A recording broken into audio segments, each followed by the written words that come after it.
എടാ എടാ എന്താടാ എടാ എന്താടാ വയ്യ വല്ല ഹാർട്ട് അറ്റാക്ക് ആണോ? അമ്മ ഇവന് വയ്യാ തോന്നേ.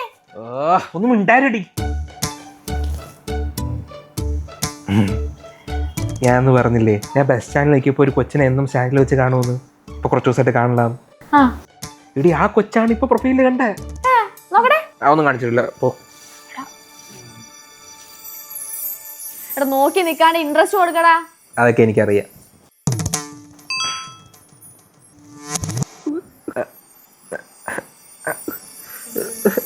ഒരു അബദ്ധം പറ്റി. ഞാൻ അറിയാതെ ലെഫ്റ്റിലോട്ടാക്കി. ദൈവമേ ഇവനെ കൊണ്ട് എങ്ങനെയാണ് പെണ്ണ് കിട്ട എങ്ങനെ ആയാലേ. അല്ല നമുക്കിപ്പം വീണ്ടും അവരെ കാണാൻ എന്ത് ചെയ്യണം? അതില് ഇൻട്രസ്റ്റ് ഇല്ലാന്ന് കൊടുത്തു കഴിഞ്ഞാൽ പിന്നെ ഒരു സജഷൻ ഒന്നും വരില്ല. ഇനിയിപ്പോ എന്ത് ചെയ്യും? സെർച്ച് ഓപ്ഷൻ പോലും ഇല്ല. നിങ്ങളുടെ പേര് ഓർമ്മ ഉണ്ടോ? പേരെനിക്ക് ഓർമ്മയുണ്ട്. എന്താ? മനീഷ നായർ.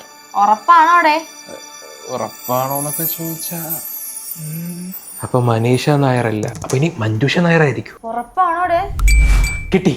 മാളവിക. മാളവികയല്ല, പക്ഷെ എന്തോ നായരാണ്. എടാ പേര് പോലും നോക്കാണ്ടാണോ ലെഫ്റ്റിലോട്ട് സ്വൈപ്പ് ചെയ്യുന്നേ? നീ നോക്കിയതല്ലേ പേജ്? ഇപ്പൊ നിനക്ക് നോക്കിക്കൂടായിരുന്നോ? പിന്നെ ഞാനാണോ അവളെ പ്രേമിക്കുന്നേ? ഇതേ പൊന്നുവനെ 2 ആഴ്ചയും കൂടി കഴിഞ്ഞാൽ ഞാൻ ഹോസ്റ്റലിലോട്ട് പോകും. പിന്നെ എക്സാം ആയി, ബിസിയായി, ബഹളായി. പക്ഷെ അതിന്റെ ഇടയിൽ നീ അവളെ പ്രൊഫൈൽ കണ്ടുപിടിച്ച് കൊണ്ട് തന്നാ വേണമെങ്കിൽ ഞാൻ ഹെൽപ്പ് ചെയ്യാം. നീയാണടി എന്റെ സ്വന്തം അനിയത്തി. Thank you. സ്നേഹം കൊണ്ടൊന്നും അല്ല, നിന്നെ കെട്ടിച്ച് വിട്ടാലേ എന്റെ കാര്യത്തിൽ തീരുമാനമാവുള്ളൂ. എന്നാലും അവളുടെ പേരെന്തായിരിക്കും?